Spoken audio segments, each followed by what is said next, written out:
Hello everyone. Today's lecture of basic psychological processes is about intelligence testing and interpretation. Intelligence testing began in earnest in France when in 1904 psychologist Alfred Binet was commissioned by the French government to find a method to differentiate between children who were intellectually normal and those who were inferior. तो intelligence testing की शुरुआत France में 1904 में हुई जब French government ने psychologist Alfred बिने को कमीशन किया इंटेलेक्चुअली नॉर्मल बच्चों में और इंटेलेक्चुअली इंफीरियर बच्चों में अंतर करने के लिए अल्फ्रेड बिने को कमीशन किया गया और उनको ये काम सौंपा गया कि आप बच्चों की इंटेलिजेंस टेस्टिंग करो. The purpose was to put the latter into special schools. There they would receive more individual attention and the disruption they caused in the education of intellectually normal children could be avoided. तो इसके पीछे का reason जो था French government का वो ये था कि जो भी स्पेशल नीड वाले स्टूडेंट हैं उनको पहचाना जा सके, उनके लिए स्पेशल स्कूल्स बनाए जा सकें ताकि उनको अलग से जो अटेंशन चाहिए, उनको जिस नीड की ज़्यादा ज़रूरत है, जिस चीज़ की उनको ज़्यादा ज़रूरत है अटेंशन देने की, जिन क्वालिटीज़ के ऊपर या जिन चीज़ों को वो लैक कर रहे हैं, वहाँ पर उन बच्चों को ज़्यादा अटेंशन मिल पाए और एजुकेशन सिस्टम में नॉर्मल बच्चों के साथ रहकर जो एक डेफिशिएंसी वो बच्चे फील करते हैं, उस कमी को दूर किया जा सके और जो भी स्पेशल चिल्ड्रन हैं, उनकी एजुकेशन पर थोड़ा-सा डिफरेंट तरीके से फोकस किया जा सके. This led to the development of Binet scale, also known as Simon Binet scale, in recognition of the Theophile Simon's assistance in its development. तो इसी दौरान बिने स्केल का विकास हुआ, यानी 1904 में ही बिने ने बिने स्केल का निर्माण किया, जिसको साइमन बिने स्केल के नाम से जाना गया, जो कि मेनली थियोफाइल साइमन की असिस्टेंस में डेवलप किया गया था. तो इसीलिए क्योंकि बिने ने साइमन के साथ मिलकर इस स्केल का निर्माण किया था, इसीलिए इसको साइमन बिने स्केल के नाम से पहचाना गया. The test had children do tasks such as follows commands, copy patterns, name object and put things in order or arrange them properly. तो इस टेस्ट में नॉर्मली बच्चों को जो टास्क दिए गए उनमें मेनली था कि उनको कमांड्स फॉलो करनी है, जो भी उनको बताई जाएँ, कुछ एक पैटर्न्स हैं उनको कॉपी करना है, ऑब्जेक्ट्स के नेम आइडेंटिफाई करने हैं, थिंग्स को या ऑब्जेक्ट्स को ऑर्डर में प्लेस करना है, या फिर जिस सीरीज में उनको बताया जाए उनको ऑब्जेक्ट्स को उस पैटर्न में अरेंज करना है. इस तरीके के टास्क उनको इन इंटेलिजेंस टेस्ट में दिए गए. Binet gave the test to Paris school children and created a standard based on his data. Following Binet's work, the phrase intelligence quotient or IQ entered in the vocabulary.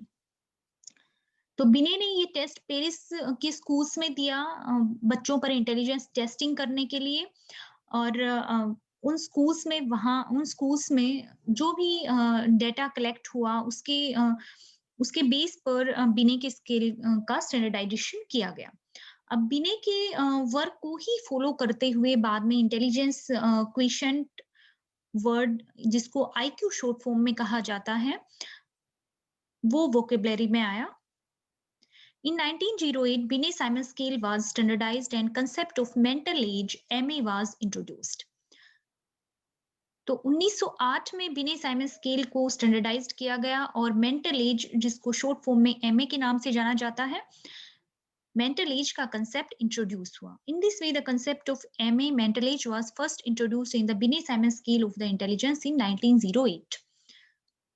तो इस तरीके से 1908 के बिने Simon scale के revision में पहली बार mental as के कंसेप्ट को देखा गया.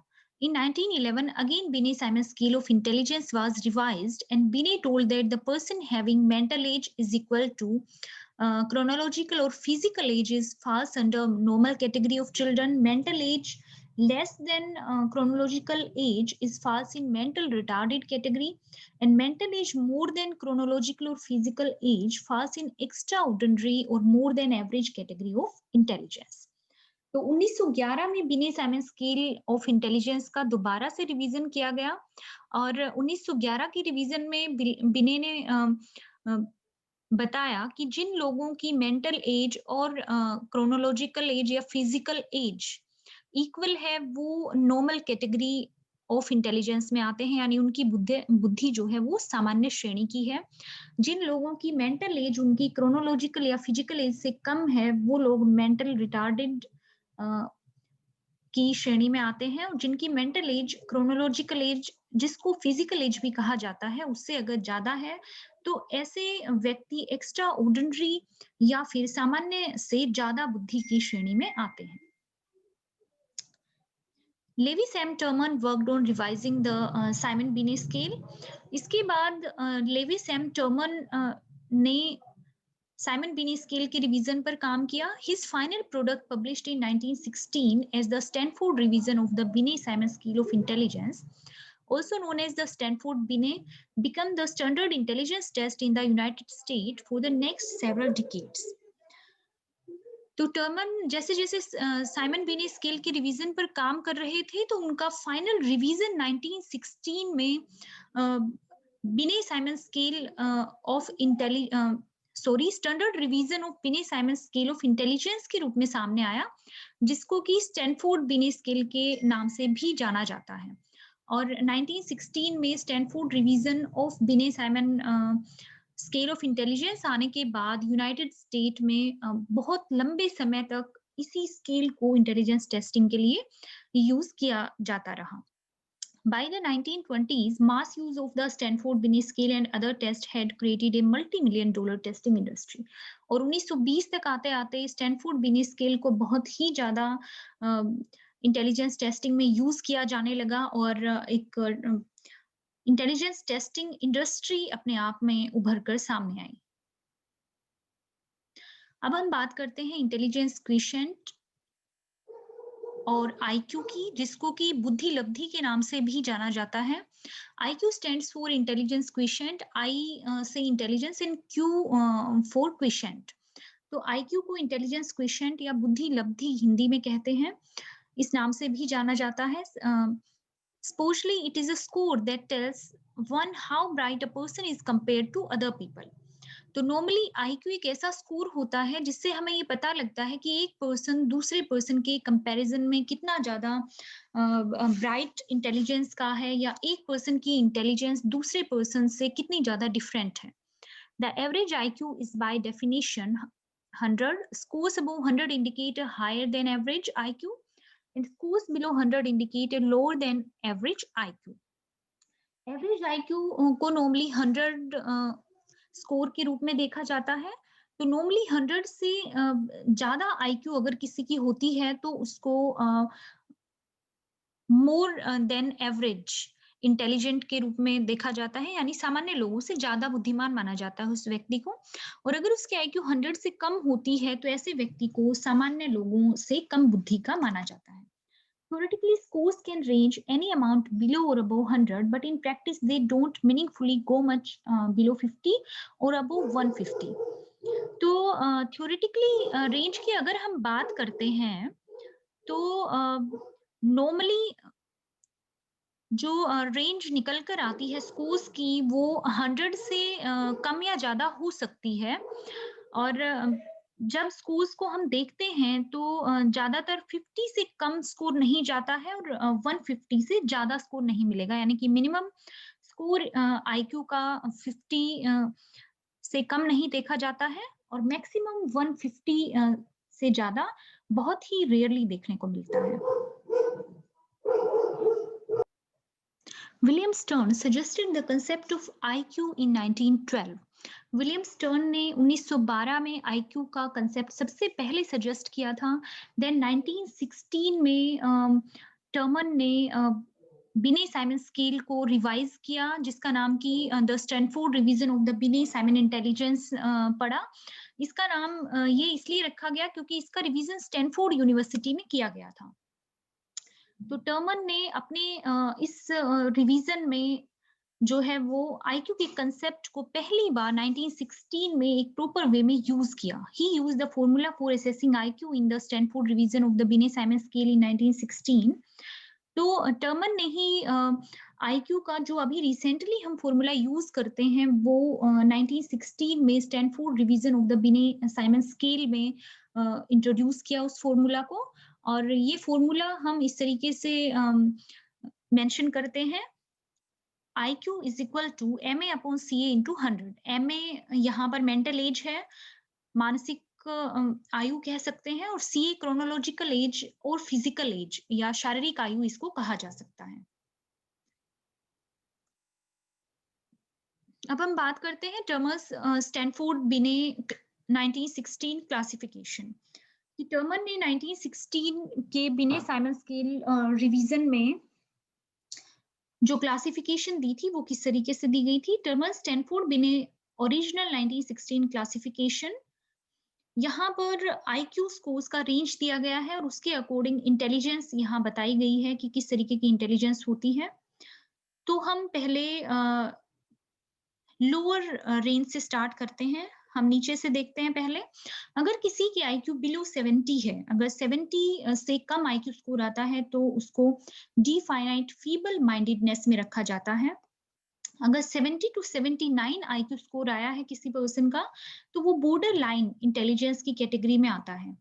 अगर 80 टू 89 का स्कोर आया है तो डलनेस इंटेलिजेंस की कैटेगरी में आता है या rarely classifiable as feeble mindedness. 90 to 109 की कैटेगरी में अगर आता है तो वो नॉर्मल इंटेलिजेंस या एवरेज इंटेलिजेंस की कैटेगरी में आता है. 110 से 119 सुपीरियर इंटेलिजेंस की कैटेगरी में आता है. अगर स्कोर 120 से 139 आया है तो उसको वेरी सुपीरियर इंटेलिजेंस की कैटेगरी में रखा जाता है.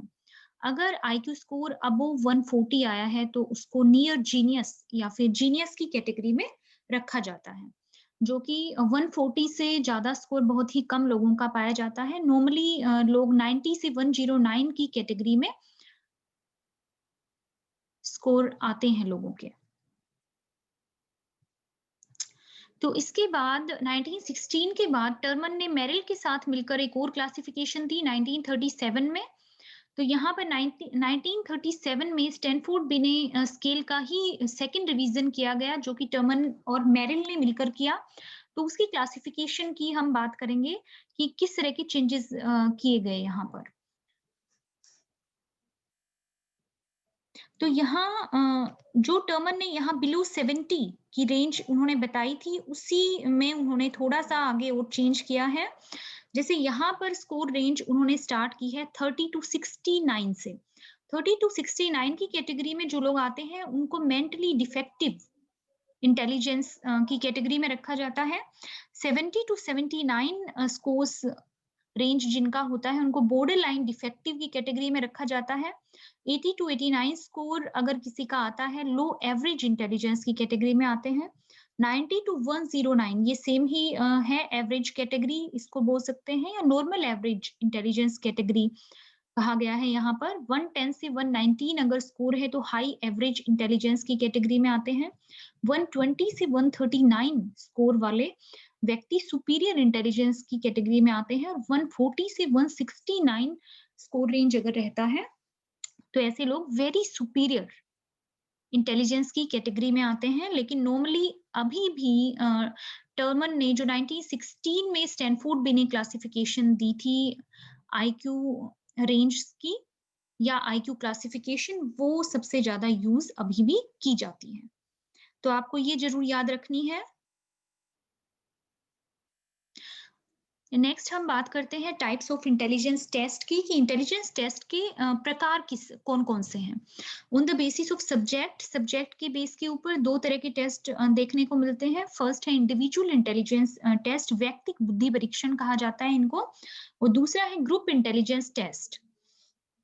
तो इंडिविजुअल इंटेलिजेंस टेस्ट नाम से भी पता लग रहा है कि ऐसे टेस्ट होते हैं जिनको एक समय में सिर्फ एक व्यक्ति के ऊपर ही एडमिनिस्टर किया जा सकता है. इनका एग्जाम्पल है बिने-साइमन टेस्ट, स्टैनफोर्ड बिने स्केल और वेस है यहाँ पर वेशलर अडल्ट इंटेलिजेंट स्केल. इसी का शॉर्ट फॉर्म है वेस। तो इंडिविजुअल इंटेलिजेंस टेस्ट जनरली जब हमें किसी व्यक्ति की गहराई से हमें जांच करनी होती है या हमें बहुत ज़्यादा डीप एनालिसिस जब हमें करना होता है या स्कोर्स हमें एकदम एग्जैक्ट चाहिए होते हैं, उस टाइम पर हमारे पास टाइम भी काफ़ी ज़्यादा होता है, जब हम काफ़ी टाइम दे सकते हैं किसी व्यक्ति की टेस्टिंग में, तो उस समय हम इंडिविजुअल इंटेलिजेंस टेस्ट करते हैं। दूसरा है group intelligence test. Group test normally एक समय में बहुत सारे लोगों पर एक ही टाइम पर एडमिनिस्ट्रेशन किया जा सकता है ग्रुप टेस्ट का। तो ग्रुप टेस्ट जनरली जब हमारे पास टाइम कम होता है और हमें एक बार में बहुत सारे लोगों की इंटेलिजेंस टेस्टिंग करनी हो, तो उस समय हम ग्रुप इंटेलिजेंस टेस्ट का यूज़ करते हैं।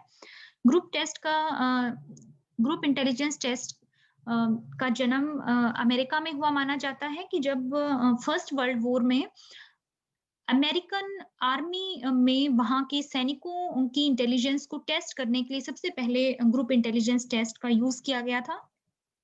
जिसमें सबसे पहले आर्मी अल्फा टेस्ट और आर्मी बीटा टेस्ट का यूज़ किया गया था। तो यहाँ नाम दिए हुए हैं ग्रुप इंटेलिजेंस टेस्ट के।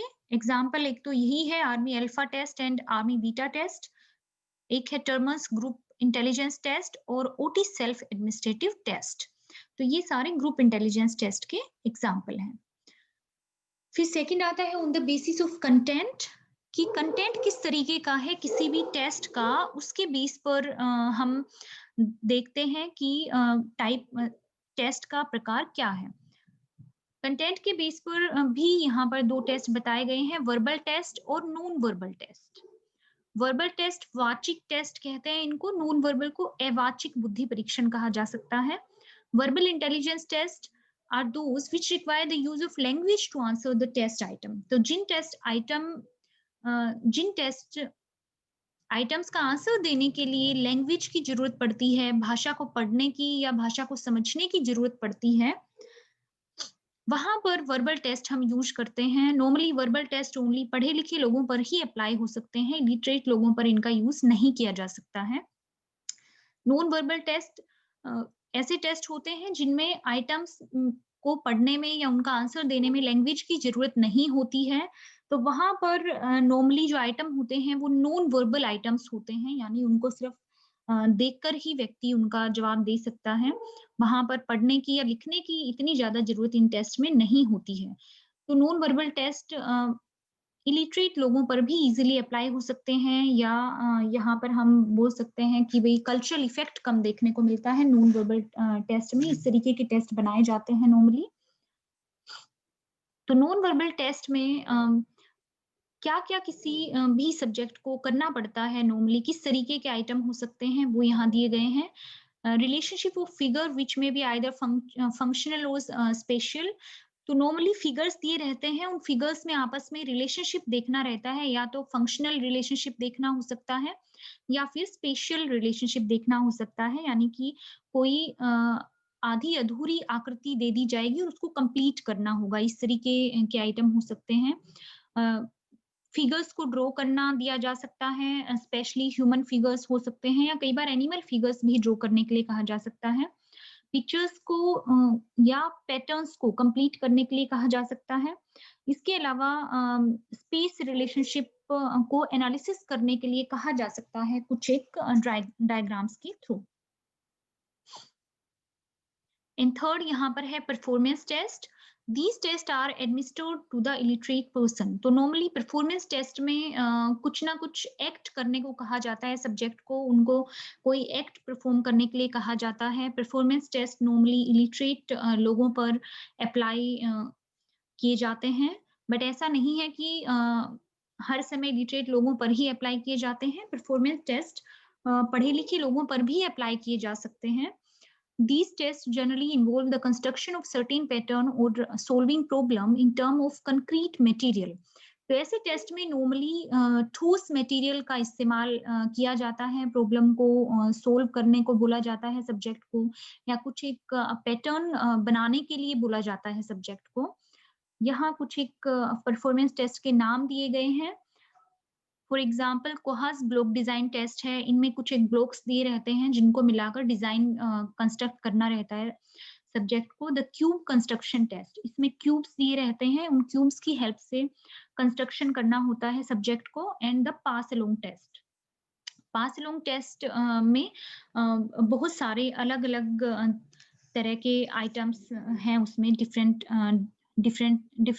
तरह के सब टेस्ट हैं पास अलोंग टेस्ट में। एंड नेक्स्ट है on the basis of time. Time के बेस पर भी यहाँ इंटेलिजेंस टेस्ट दो तरीके के बताए गए हैं। एक तो है स्पीड इंटेलिजेंस टेस्ट या स्पीड टेस्ट कह सकते हैं, और दूसरा है पावर टेस्ट। स्पीड टेस्ट यहाँ नाम से भी थोड़ा पता लग रहा है कि यहाँ स्पीड टेस्ट में नॉर्मली टाइम फिक्स रहता है हर एक आइटम के लिए, और पहले से ही फिक्स टाइम बता दिया जाता है कि आपके पास इस टेस्ट को करने के लिए इतना टाइम है और इतने टाइम में आपको इस टेस्ट को कंप्लीट करना है। तो वहाँ सब्जेक्ट की स्पीड को मेनली टेस्ट किया जाता है, और उस गिवन टाइम में ही सब्जेक्ट को उस टेस्ट को एडमिनिस्टर करना होता है। सेकंड है पावर टेस्ट। पावर टेस्ट में टाइम फिक्स नहीं होता है एडमिनिस्ट्रेशन का, और सब्जेक्ट अपनी एबिलिटी के अकॉर्डिंग उस टेस्ट को कंप्लीट कर सकता है, लेकिन उसको नॉर्मली ये बता दिया जाता है कि जनरली लोग इतने समय में इस टेस्ट को पूरा कर लेते हैं। तो पावर टेस्ट में स्पीड को चेक ना करके सब्जेक्ट की एबिलिटीज को चेक करने पर मेन फोकस रहता है। पावर टेस्ट में नॉर्मली आइटम्स इस तरह से अरेंज किए जाते हैं कि जैसे-जैसे आइटम्स की संख्या बढ़ती जाएगी, नंबरिंग उनकी बढ़ती जाएगी, वैसे-वैसे आइटम्स का डिफिकल्टी लेवल भी बढ़ता जाएगा। यानी कि स्टार्टिंग में आइटम्स ईज़ी होते हैं, देन मिडल में जाकर डिफिकल्टी लेवल मीडियम लेवल का होता है। और जैसे-जैसे आइटम्स का सीरियल नंबर बढ़ता जाएगा, वैसे-वैसे उनका डिफिकल्टी लेवल भी बढ़ता जाता है। तो intelligence testing and interpretation lecture यहाँ पर आपका फिनिश होता है। Here are the references. यहाँ से आप और मटेरियल पढ़ सकते हैं। Thank you.